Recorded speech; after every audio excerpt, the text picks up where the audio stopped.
नमस्कार। अब तक के सभी समाचारों को लेकर आपके साथ मैं हूं सुखवीर। आप देख रहे हैं आपका अपना चैनल भिवानी हलचल। और आज की खबरें इस प्रकार से।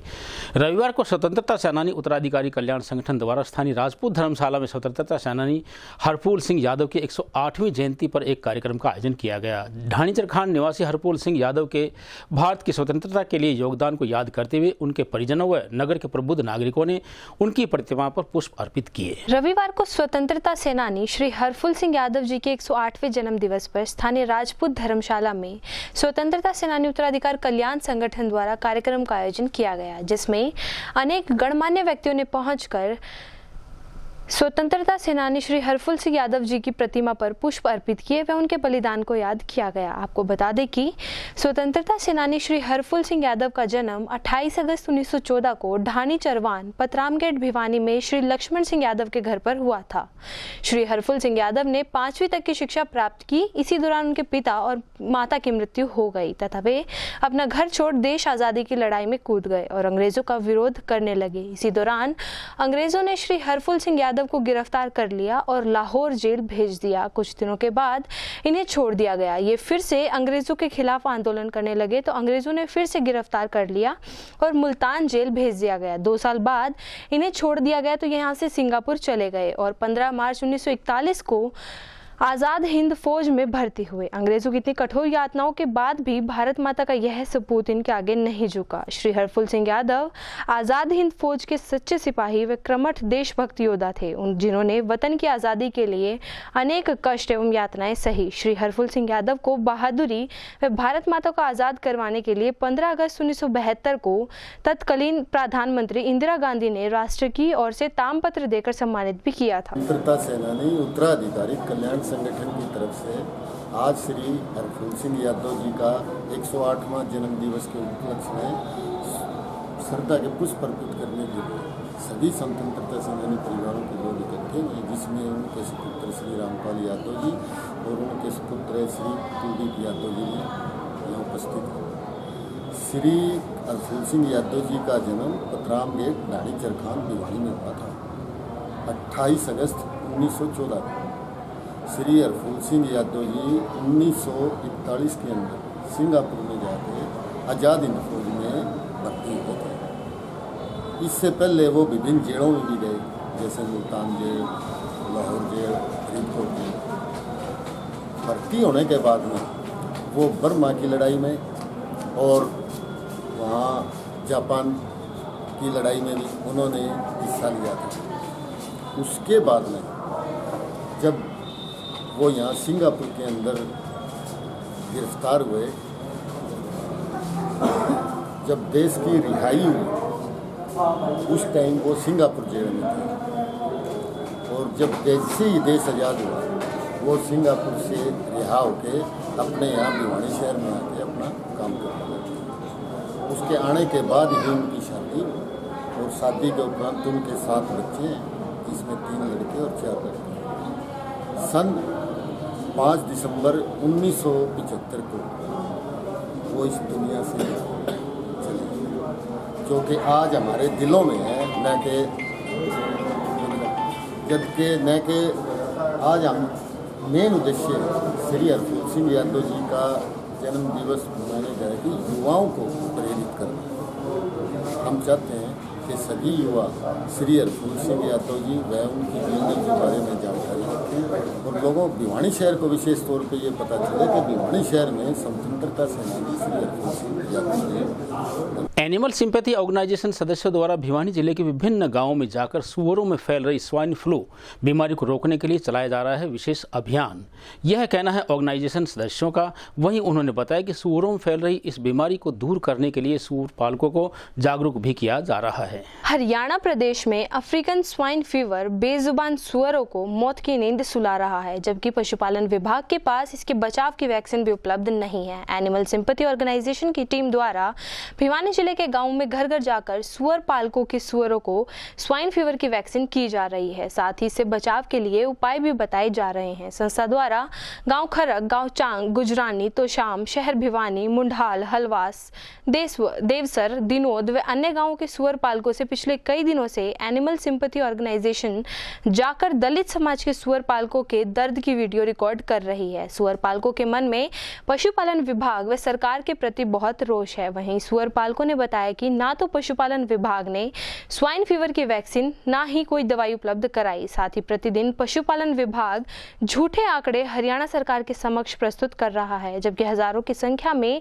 सुअरों की मृत्यु हो चुकी है। वाल्मीकि समुदाय के प्रमुख व्यक्तियों व एनिमल सिंपैथी ऑर्गेनाइजेशन ने कहा कि हरियाणा सरकार जल्द ही सुअर पालकों को प्रति सुअर 10,000 रुपए का मुआवजा प्रदान करे। साथ ही सुअर पालकों के द्वारा लिया गया लोन भी माफ किया जाए। यदि मुआवजे की मांग को लेकर जल्द ही पूरा नहीं किया गया तो हम सभी के द्वारा संघर्षपूर्ण आंदोलन जल्द ही किया जाएगा।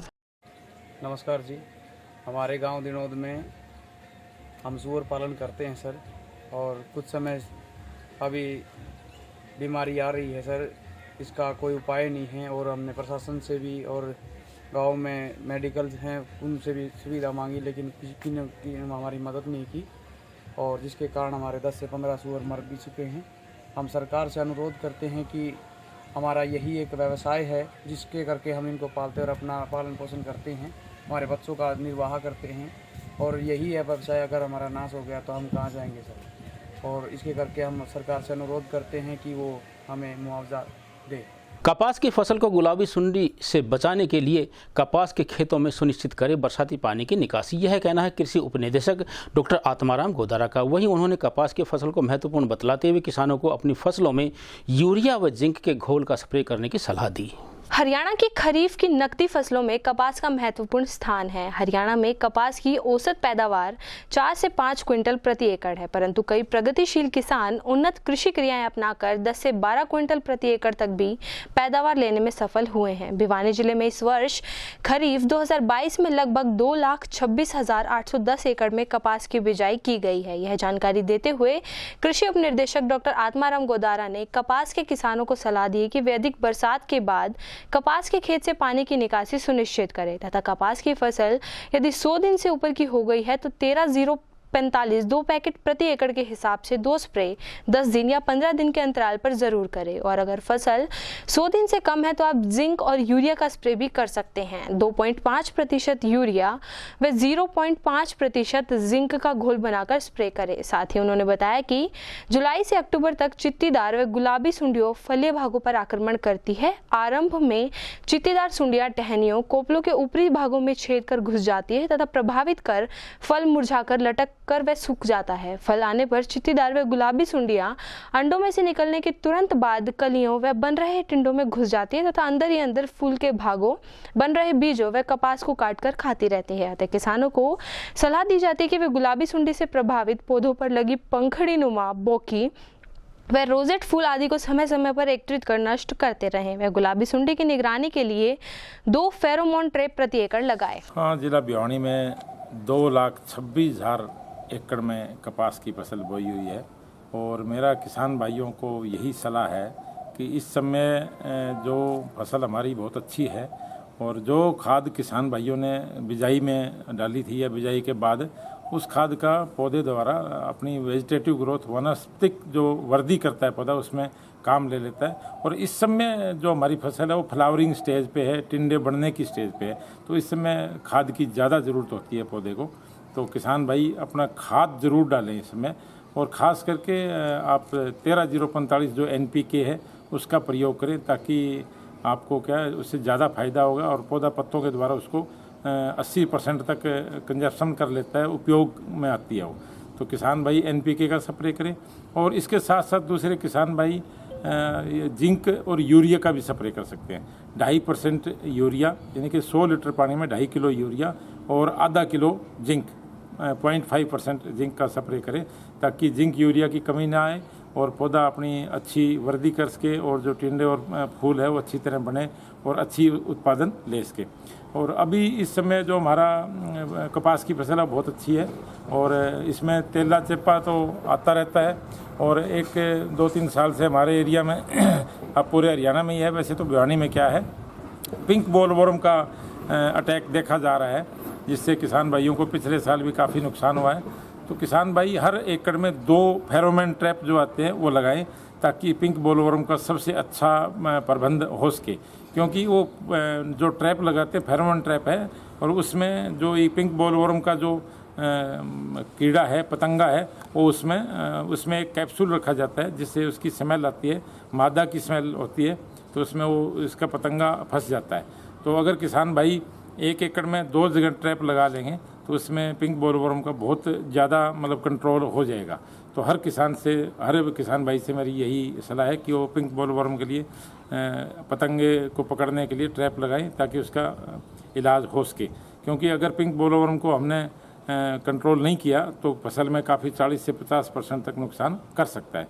और इसके लिए बहुत से पेस्टिसाइड भी हमारे मार्केट में उपलब्ध है जो किसान भाई डाल सकते हैं। जैसे आपने 1 एकड़ के अंदर फेरोमोन ट्रैप लगाया और एक ट्रैप के अंदर डेली अगर आपके 10 से 12 पतंगे आ रहे हैं तो इसमें स्प्रे करने की ज़रूरत है। इसमें किसान भाई नज़दीकी अपने कृषि विकास अधिकारी से फसल को दिखाकर उसे जो रिकमेंडेशन हमारी हरियाणा एग्रीकल्चर यूनिवर्सिटी ने जो कर रखी है उसी अनुसार दवाई का स्प्रे करें ताकि उसकी फसल पिंक बोलवर्म से और दूसरे कीड़ों से बचाई जा सके और अच्छा उत्पादन ले सके। रविवार को विश्व हिंदू परिषद द्वारा हुड्डा पार्क के निकट पूर्वावाला हनुमान मंदिर में मासिक बैठक का आयोजन किया गया। बैठक की अध्यक्षता परिषद के जिला अध्यक्ष प्रदीप बंसल द्वारा की गई। इस अवसर पर विश्व हिंदू परिषद, बजरंग दल, दुर्गा वाहिनी व मातृशक्ति के अनेक सदस्यों ने शिरकत की। रविवार को विश्व हिंदू परिषद व बजरंग दल की मासिक जिला बैठक प्राचीन सिद्धपीठ पूर्वी हनुमान मंदिर नियर हुड्डा पार्क में आयोजित की गई। बैठक की अध्यक्षता जिला अध्यक्ष प्रदीप बंसल जी की रही। इस अवसर पर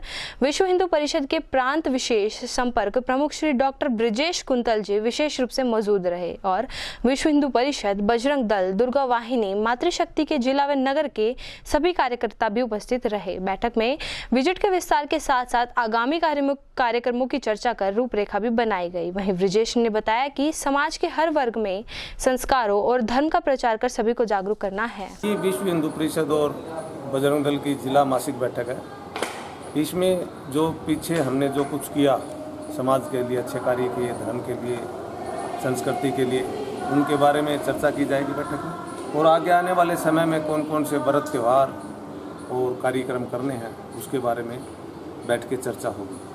आज एक ही दिन पूरे हरियाणा के सभी जिलों में अलग अलग मासिक बैठक का आयोजन किया गया है, जिसमें भिवानी जिले की बैठक के अंदर हरियाणा प्रांत से विशेष संपर्क प्रमुख ब्रिजेश जी कुंतल आए हुए हैं जो बैठक की अध्यक्षता करेंगे और अपने विचार रखेंगे। आज की बैठक में मुख्य रूप से जैसे पिछले दिनों जन्माष्टमी का त्यौहार था, रक्षाबंधन थी और अन्य जो त्यौहार आए और मेवात यात्रा जो साल में एक बार बजरंग दल हरियाणा आयोजित करता है मेवात के हिंदू भाइयों के लिए, उसके बारे में भी कार्यकर्ताओं से जो वहाँ पे गए मेवात यात्रा में उनके अनुभव साझा किए जाएंगे कि उसमें किसको कैसा लगा और उसमें क्या सुधार की गुंजाइश है, आगे और बेहतर करने के लिए अगले साल के लिए हमें क्या करना है। पिछले दिनों के ही कुछ युवक जो AK-47 लेकर अपनी फ़ोटो सोशल मीडिया पर डाल रहे थे, इससे गांव में एक दहशतगर्दी हुई, लोगों में एक डर का माहौल बना कि भी एक युवक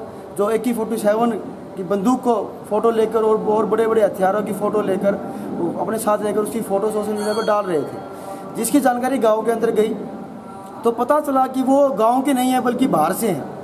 तो इस बात को देखते हुए, मद्देनजर को देखते हुए गाँव के अंदर कोई अप्रिय घटना ना घटे और गाँव में सब सुरक्षित रहे, इसको लेकर गाँव में एक बैठक रखी गई और गाँव वालों ने जो वहाँ पर रह रहे मुस्लिम परिवारों से ये कहा कि आपके यहाँ पे कोई अगर बाहर से आएगा तो उसके हमारे गांव में एंट्री होगी। ऐसे नहीं कि कोई भी गांव से बाहर से आ गया तो उसकी एंट्री नहीं होगी। उसका मुख्य कारण यही था कि वो AK-47 लेकर या कोई अप्रिय घटना ना घटे, कोई असामाजिक तत्वों की घटना ना घटे, इसलिए ऐसी जागरूकता लाकर ऐसा कदम गाँव वालों ने उठाया। आज की बैठक भिवानी जिले की बैठक है।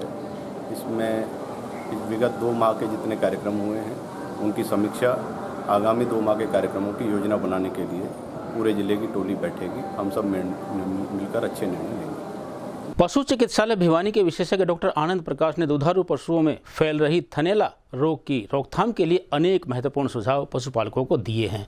वहीं उन्होंने बताया कि पशुपालक अपने दुधारू पशुओं को साफ सुथरी जगह पर रखें और समय समय पर उनकी प्रयोगशाला में जांच भी करवाएं। थनैला रोग के कारण दुधारू पशुओं में हो रही दूध की गिरावट से दुधारू पशुपालक काफी चिंतित दिखाई दे रहे हैं। थनैला रोग के बारे में लाला लाजपत राय पशु चिकित्सालय के विशेषज्ञ डॉक्टर आनंद प्रकाश ने थनैला रोग की रोकथाम और बचाव के उपाय बताए। उन्होंने बताया कि इस समय पशुओं में जो पशु दूध दे रहे हैं उनको थनैला रोग होने की ज्यादा आशंका रहती है। यह रोग दुधारू पशुओं के लिए एक भयंकर रोग होता है। इससे पशुओं की मृत्यु भी हो सकती है। थनैला रोग के बचाव के लिए पशुओं को अकेले में साफ सुथरी जगह पर बांधना चाहिए और दूध को डिसिप्लिन सिरिंज से निकालना चाहिए। दूध को नजदीक लैब में पशु चिकित्सकों की राय से टेस्ट करवाना चाहिए। वहीं जिस दुधारू पशु को थनैला रोग की बीमारी हो जाती है उसको प्रोटीन युक्त चारा दिन में 3 से बार देना चाहिए। दूध निकालने के बाद दुधारू पशुओं को आधे घंटे तक बैठने नहीं देना चाहिए। थनैला रोग से बचाव के लिए पशुपालकों को विशेष सावधानी बरतने की आवश्यकता होती है। दुधारू पशुओं के थनों को गर्म पानी से दिन में कई बार साफ करना चाहिए। थनैला रोग एक ऐसा रोग है जो कोई भी दूध वाला पशु है और उसका जो ओनर है उसके ऊपर बहुत ज़्यादा इकोनॉमिक बर्डन डालता है, क्योंकि बीमारी एक बार तो ये काफ़ी मुश्किल है इसका इलाज होना अगर आप टाइमली उसका डायग्नोसिस नहीं करवाओगे और उसका इलाज नहीं करवाओगे। डायग्नोसिस के लिए क्या है कि आपको दूध सीरीज में लेके जो कि अल्ट्रावायलेट रेडिएशन से स्टरलाइज्ड है उसमें दूध डायरेक्ट निकाल के लेके आओगे और यहाँ पे लाला लाजपत राय की यूनिवर्सिटी की लैब है उसमें जांच होती है। 3 दिन में जांच होती है। तीसरे दिन आपको रिपोर्ट मिल जाती है और रिपोर्ट में जो दवाइयाँ आपके थनैला का कीटाणु है उस पर काम कर रही है वही लगाई जाती है। उससे क्या होता है कि संभावना ठीक होने की बहुत बढ़ जाती है और ओनर का पशुपालक का अननेसेसरी खर्चा है ना जो बिना जांच के टीका लगवाया जाता है उससे बचा जा सकता है। 4 प्रकार से इस बीमारी को आने से रोका जा सकता है। सबसे पहले हम बार बार रिक्वेस्ट कर चुके पशुपालक भाइयों से कि आप खनिज और विटामिन मिश्रण का प्रयोग करो। जितना भी आप खनिज विटामिन मिश्रण का प्रयोग करोगे उससे ये बीमारी बहुत कम देखी गई। दूसरा, दूध निकालने की जो प्रक्रिया है उसमें आप अंगूठे को मोड़ के जो दूध निकालते हैं वो न निकाला जाए, हथेली से निकाला जाए। तीसरा, आपको दूध निकालने के बाद अपना जानवर 15 या 20 मिनट तक बैठने नहीं देना है, क्योंकि उस दौरान दूध के थनों के स्रोत खुले रहते हैं और कीटाणु की एंट्री हो जाती है, वो थनैला करता है। चौथा, अगर आपके जो फार्म की साफ़ सफाई की मुख्य ध्यान देना है। ये 4 चीज़ करने से बीमारी से आने से बचा जा सकता है। अगर आ जाए तो सबसे पहले आपको यही करना है, सिरिंज में या यूवी स्टरलाइज्ड कंटेनर में आप दूध लेके आओगे और दूध की जांच हो, उसी से उसका सही इलाज। रविवार को कृष्णा कॉलोनी स्थित डॉक्टर विद्यासागर चैरिटेबल ट्रस्ट अस्पताल परिसर में जरूरतमंद लोगों को स्वास्थ्य सेवाएं उपलब्ध करवाने के लिए हड्डी रोग जांच शिविर का आयोजन किया गया। शिविर में समाजसेवी वेद गुप्ता ने बतौर मुख्य अतिथि पहुंचकर ड्रग कंट्रोलर मनमोहन तनेजा इत्यादि के साथ जरूरतमंदों को मुफ्त दवाइयां वितरित की गई। जरूरतमंद लोगों को स्वास्थ्य सेवाएं उपलब्ध करवाने के उद्देश्य से स्थानीय कृष्णा कॉलोनी स्थित डॉक्टर विद्यासागर चैरिटेबल अस्पताल में हर माह के आखिरी में रविवार को हड्डी जांच शिविर का आयोजन किया जाता है। इसी कड़ी में रविवार को भी डॉक्टर विद्यासागर चैरिटेबल अस्पताल में हड्डी जांच शिविर का आयोजन किया गया तथा 112 मरीजों की जांच कर उन्हें दवाइयां वितरित की गई। शिविर में मशीन द्वारा हड्डियों की संपूर्ण जाँच फिब्रोस्कैन विधि द्वारा की गई। शिविर में मुख्य अतिथि समाजसेवी Ved Gupta, state drug controller Manmohan Taneja ने संयुक्त रूप से रिबन काटकर शिविर का शुभारंभ किया। इस मौके पर जामपुर सेवा समिति के महासचिव विनोद मिर्ग ने कहा कि आज खराब खान पान की वजह से रोजाना नई बीमारियां जन्म ले रही हैं, जिसके लिए नागरिकों को अपने स्वास्थ्य की तरफ विशेष ध्यान देने की जरूरत है। उन्होंने कहा कि इस तरह के आयोजित होने वाले जांच जरूरतमंदों के लिए वरदान साबित होते हैं, इसलिए जरूरतमंद लोगों को ऐसे शिविरों का लाभ उठाना चाहिए तथा अपने शरीर को बीमारियों से बचाना चाहिए। रविवार को हांसी रोड पर स्थित बनारसी बनारसीदास पार्क के निकट एक निजी होटल में हरियाणा राज्य औषधि नियंत्रक विभाग की टीम द्वारा विभिन्न औषधियों के मूल्य व उनकी उपलब्धता के बारे में ड्रग कंट्रोलर मनमोहन तनेजा के द्वारा पहली बार लोगों को जागरूक करने के लिए एक बैठक का आयोजन किया गया। रविवार को हासी रोड स्थित RS hotel near Banarsidas Gupta park Bhiwani में DPCO ऑर्डर 2013 के विषय में एक उच्च स्तरीय बैठक का आयोजन किया गया, जिसमें मुख्य अतिथि के रूप में माननीय मनमोहन जी तनेजा, हरियाणा राज्य औषधि नियंत्रक अधिकारी एवं अन्य सहायक औषधि नियंत्रण अधिकारी पहुंचे। वहीं मनमोहन जी तनेजा ने बताया कि भारत सरकार द्वारा चलाए जा रहे कार्यक्रम प्राइस मॉनिटरिंग रिसोर्स यूनिट के तहत भिवानी जिले में पहली बार इस कार्यक्रम का आयोजन किया गया है। इस अवसर पर उनके द्वारा दवाइयों का उचित मूल्य तथा दवाइयों की उपलब्धता के बारे में जागरूक किया गया। वे दवाइयों का किस प्रकार रख रखाव किया जाए यह भी बताया गया। कार्यक्रम में भिवानी कार्यरत सभी औषधि नियंत्रण अधिकारी एवं वरिष्ठ औषधि नियंत्रण अधिकारी शामिल रहे। आज भिवानी में ड्रग एजुकेशन सेमिनार हुआ है, जिसमें हमारे माननीय state drug controller Haryana Shri Manmohan Taneja ji पूरी टीम के साथ आए हैं। ललित गोयल जी, रमन शिवरान जी, दीपक शर्मा जी ADC दिल्ली और अपना हमारे local district drug control officer Hemant Grover ji के साथ आए हैं और हमें ड्रग एक्ट और दवाइयाँ कैसे रखनी है, किस रेट में बेचनी है, उसके सब के बारे में हमें सभी केमिस्टों को जागरूक किया है। और बहुत अच्छा, हम दवाई वाले दवाइयाँ तो बेच लेते हैं, लेकिन हमें ड्रग एक्ट का मालूम नहीं होता किस टेम्परेचर में रखनी चाहिए। तनेजा जी ने हमें बहुत अच्छी तरह ये समझाया कि इसको किस टेम्परेचर में रखना है, किस रेट में बेचना है, किस दवाई का लाइसेंस आपने कैसे लेना है। हम इनके बहुत ही आभारी हैं। भारत सरकार का कार्यक्रम है और हरियाणा को भी ये मिला है PMRU price monitoring resource unit. तो हमने उसके बारे में जो दवाइयाँ हैं वो उचित मूल्य पे मिलें और उनकी उपलब्धता भी हो, उस बारे में इनको जागरूक करना है। ये दवाइयों का रख रखाव भी कैसे करना है और उनको खरीद फरोख्त कैसे करनी है। एक तो ये मुख्य कारण है। दूसरा मुख्य कारण है कि हमारे माननीय स्वास्थ्य मंत्री अनिल विज जी ने भी निर्देश दिए हैं कि कोई भी कार्रवाई से पहले एक बार इन सबको जागरूक किया जाए। उस कड़ी में आज भिवानी में ये पहला कार्यक्रम रखा गया। आज की खबरों में बस इतना ही। अब मुझे दीजिए इजाज़त। देखते रहिए आपका अपना चैनल भिवानी हलचल।